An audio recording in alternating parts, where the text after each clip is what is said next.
আসসালামু আলাইকুম। সংবাদে আপনাদের সবাইকে স্বাগত জানাচ্ছি। আমি ফিরোজ তোহা। শুরুতেই সংবাদ শিরোনাম। বাংলাদেশের সর্বশেষ গুরুত্বপূর্ণ আপডেট সংবাদে আপনাকে স্বাগত। শুরুতেই সংবাদ শিরোনাম, পরে বিস্তারিত। শুরুতেই জানাবো, রাজধানীতে ৭১ চেকপোস্টে গ্রেপ্তার ১৬০ জন। আইনশৃঙ্খলা পরিস্থিতির স্থিতিশীল রাখতে ঢাকা মহানগর এলাকায় পুলিশি কার্যক্রম জোরদার করা হয়েছে। এরই অংশ হিসেবে ডিএমপি সহ অন্যান্য আইনশৃঙ্খলা বাহিনীর সমন্বিত চেকপোস্ট ও টহল কার্যক্রম বাড়ানো হয়েছে। গেল ২৪ ঘন্টায় ৭১ চেকপোস্টে ১৬০ জনকে গ্রেপ্তার করেছে যৌথ বাহিনী। এরপর জানাবো, জুলাইয়ের আগে রাজধানীর মোহাম্মদপুরে প্রতি মাসে ১০টির বেশি খুন হতো বলেন স্বরাষ্ট্র সচিব। স্বরাষ্ট্র মন্ত্রণালয়ের সিনিয়র সচিব নাসিমুল গনি বলেছেন, রাজধানীর মোহাম্মদপুরে ডিসেম্বরে খুন হয়েছে ২টি, জানুয়ারিতে ১টি, ফেব্রুয়ারিতে একটিও খুন হয়নি। জুলাইয়ের আগে রাজধানীর মোহাম্মদপুরে প্রতি মাসে ১০টির বেশি খুন হতো। আজ ৩ মার্চ এক সংবাদ সম্মেলনে সব কথা জানান তিনি। এদিকে টাঙ্গাইলে দুই গ্রামবাসীদের মধ্যে ব্যাপক সংঘর্ষ, আহত ২০। টাঙ্গাইলের কালিহাতী উপজেলায় সালিশি বৈঠককে কেন্দ্র করে দুই গ্রামবাসীদের মধ্যে ব্যাপক সংঘর্ষের ঘটনা ঘটেছে।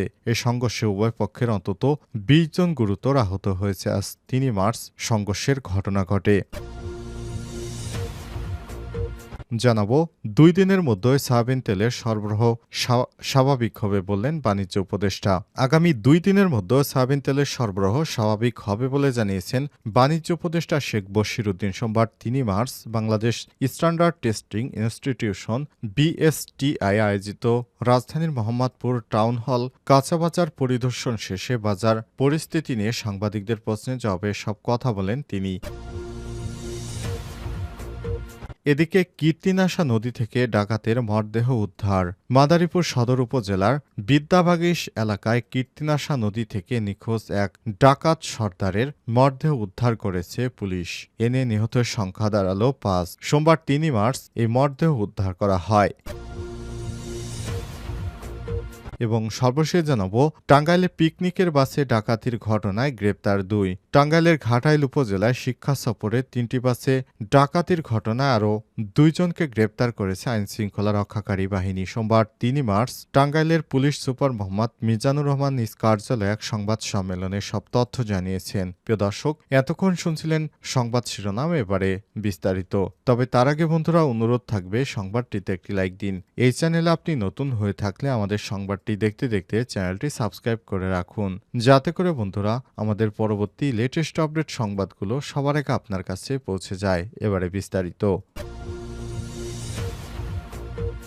রাজধানীতে ৭১ চেকপোস্টে গ্রেপ্তার ১৬০। আইনশৃঙ্খলা পরিস্থিতি স্থিতিশীল রাখতে ঢাকা মহানগর এলাকায় পুলিশি কার্যক্রম জোরদার করা হয়েছে। এর অংশ হিসেবে ডিএমপি সহ অন্যান্য আইনশৃঙ্খলা বাহিনীর সমন্বিত চেকপোস্ট ও টহল কার্যক্রম বাড়ানো হয়েছে। গেল ২৪ ঘন্টায় ৭১ চেকপোস্টে ১৬০ জনকে গ্রেপ্তার করেছে পুলিশ। সোমবার ৩ মার্চ দুপুরে বিষয়টি নিশ্চিত করেছেন ডিএমপির মিডিয়া অ্যান্ড পাবলিক রিলেশনস বিভাগের উপপুলিশ কমিশনার ডিসি মোহাম্মদ তালেবুর রহমান। তিনি জানান, গেল শনিবার ১ মার্চ রাত ১২টা থেকে রোববার ২ মার্চ রাত ১১টা ৫৯ পর্যন্ত ২৪ ঘন্টায় ঢাকা মেট্রোপলিটন পুলিশের ৫০টি থানা এলাকায় জননিরাপত্তা বিধানের ২ পালায় ডিএমপির ৬৬৭টি টহল টিম দায়িত্ব পালন করছে। এ সময় রাজধানীতে ৭১টি চেকপোস্ট পরিচালনা করে ১৬০ জনের অধিক অপরাধীকে গ্রেপ্তার করা হয়েছে। এর মধ্যে রাতে ৩৪০টি ও দিনে ৩২৭টি টিম দায়িত্ব পালন করে। টহল টিমগুলোর মধ্যে রয়েছে মোবাইল পেট্রোল টিম ৪৬৯টি, ফুল পেট্রোল টিম ৭৩টি ও হুন্ডা পেট্রোল টিম ১১৫টি। এছাড়াও মহানগর এলাকায় নিরাপত্তা বাড়ানোর লক্ষ্যে বিভিন্ন গুরুত্বপূর্ণ ও কৌশলগত স্থান ডিএমপির কর্তৃক ৭১টি পুলিশি চেকপোস্ট পরিচালনা করা হয়। জননিরাপত্তা আইন শৃঙ্খলা রক্ষায় ডিএমপির টহল টিমের পাশাপাশি মহানগরের বিভিন্ন অপরাধপ্রবণ স্থানে ২ পালায় সিটিটিসির ১৪টি, ৩ পালায় অ্যান্টি টেররিজম ইউনিট এটিইউর ১২টি ও ডিএমপির সঙ্গে রাতে র্যাবের ১০টি টহল টিম দায়িত্ব পালন করে। এছাড়াও ডিএমপির সঙ্গে পুলিশের বিশেষায়িত ইউনিট এপিবিএন কর্তৃক ২০টি চেকপোস্ট পরিচালনা করা হয়। জুলাইয়ের আগে মোহাম্মদপুরে প্রতি মাসে ১০টির বেশি খুন হতো বললেন স্বরাষ্ট্র সচিব। স্বরাষ্ট্র মন্ত্রণালয়ের সিনিয়র সচিব নাসিমুল গনি বলেছেন, রাজধানীর মোহাম্মদপুরে ডিসেম্বরে খুন হয়েছে ২টি, জানুয়ারিতে ১টি, ফেব্রুয়ারিতে ১টি খুনও হয়নি। জুলাইয়ের আগে মোহাম্মদপুরে প্রতি মাসে ১০টির বেশি খুন হতো।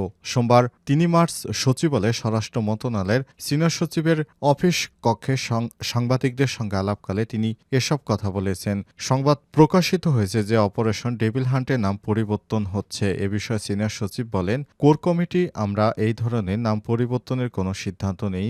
নিয়মিত মিটিংটা বসে কাজকর্মের অগ্রগতি দেখার জন্য কোথায় আমাদের ফোকাস বাড়ানো দরকার, কোথায় ফোকাস বাড়ানো দরকার নেই, কোথায় কোথায় লোকবলের অপচয় রয়েছে, অপচয় রোধে বা অপারেশন ঠিকভাবে হচ্ছে কিনা ইত্যাদি বিষয় নিয়ে আমরা বসে থাকি। কোথায় লোকবল রোজার মাসে কেমন, রোজার মাসে কোথায় লোকবল দরকার, কোথায় দরকার নেই, কোন কোন জায়গা আমাদের যৌথ বাহিনী টহলের দরকার আছে, সেগুলো আমাদের আলাপ আলোচনা করতে হয়। তিনি আর বলেছেন, এই সরকার কিরকম পরিস্থিতিতে দায়িত্ব পেয়েছে সবাই জানেন। বিধ্বস্ত পুলিশ বাহিনী পেয়েছে। সরকার যাদের ঢাকায় নিয়ে আসা হয়েছে তারা ঢাকা শহরে কোনোদিন দেখেইনি। রোজই বরখাস্ত পরে ঢাকার সংসার চালাতে পারছে না, নানা সমস্যা, তারা জায়গাগুলো চিনে না, এখন কাজ করছে। আস্তে আস্তে তারা বিভিন্ন এলাকা নিয়ন্ত্রণে নিচ্ছে। প্রতিদিন এই পরিস্থিতির উন্নতি হচ্ছে। কঠোর বা কোমল হওয়ার কিছু নেই, যতটুকু প্রয়োজন সেভাবেই কাজ করবে আইন শৃঙ্খলা রক্ষাকারী বাহিনী, এমন মন্তব্য করে স্বরাষ্ট্র সচিব বলেছেন, রোজা এবং ঈদকে সামনে রেখে আইন শৃঙ্খলা বাহিনীকে বিশেষ নির্দেশনা দেওয়া হয়েছে। অ্যাকশনে যাচ্ছে আইন শৃঙ্খলা বাহিনী। পেট্রোলিং চলছে। প্রতিটি থানা, বিশেষ করে মেট্রোপলিটন এলাকা থানা পরিদর্শন করছি। আমরা এ বিষয় নিয়ে নিয়মিত ব্রিফ করছি। কোথাও কোনো সমস্যা হলে আমরা সাথে সাথে সে বিষয়ে অ্যাকশন নেওয়ার চেষ্টা করছি। টাঙ্গাইলের তুচ্ছ ঘটনাকে কেন্দ্র করে ২ গ্রামবাসীদের মধ্যে সংঘর্ষ, আহত ২০। টাঙ্গাইলের কালিহাতী উপজেলায় সালিশি বৈঠককে কেন্দ্র করে ২ গ্রামবাসীর মধ্যে ব্যাপক সংঘর্ষের ঘটনা ঘটেছে। এ সময় উভয় পক্ষের অন্তত ২০ জন আহত হয়েছে। সোমবার ৩ মার্চ দুপুরের দিকে বাংরা ইউনিয়নের শোলাকুড়া বাজারে এই ঘটনা ঘটে। স্থানীয়রা জানায়, গত ২৮ ফেব্রুয়ারি বাংরা চিশতিয়া দরবার শরীফের ওরস মাহফিল চলাকালে সাকরাইল মুলিয়া ২ গ্রামের ছেলেদের মধ্যে প্রথমে তুচ্ছ ঘটনাকে কেন্দ্র করে সংঘর্ষের ঘটনা ঘটে। এই নিয়ে সোমবার দুপুরে শোলাকুড়া বাজারে সালিশি বৈঠক শুরু হয়। বৈঠকে সাকরাইল গ্রামের লোকজন উপস্থিত না হয় উত্তেজনা শুরু হয়। এক পর্যায়ে মুলিয়া এবং সহদেবপুর গ্রামের লোকজন একত্রিত হয়ে শোলাকুড়া বাজারে সাকরাইল গ্রামের ব্যবসায়ীদের দোকানে ভাঙচুর চালাতে গেলে তাদের মধ্যে সংঘর্ষ বাধে। এতে উভয় পক্ষের অন্তত ২০ জন গুরুতর আহত হয়েছে। ২ দিনের মধ্যে সয়াবিন তেলের সংকট কেটে যাবে বললেন বাণিজ্য উপদেষ্টা।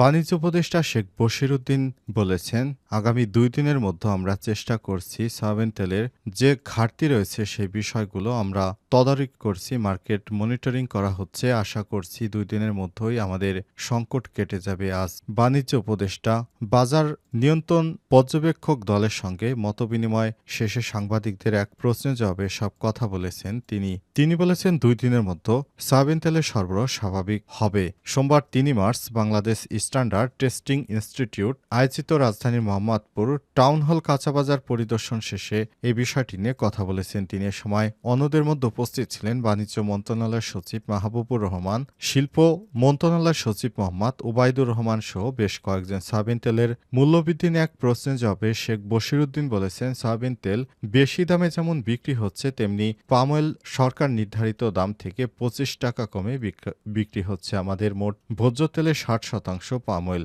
বাজারে তেলের দাম একই সঙ্গে কমেছে এবং বেড়েছে। আশা করছি সয়াবিন তেলের দামও কমে আসবে। এক প্রশ্নের জবাবে শিল্প উপদেষ্টা আদিলুর রহমান খান বলেছেন, পণ্যের মান নিয়ন্ত্রণ ও খাদ্যে ভেজাল রোধে পবিত্র রমজান মাসে অত্যন্ত কঠোরভাবে আইন শৃঙ্খলা বাহিনী সবকিছু নজরদারিতে রাখছে।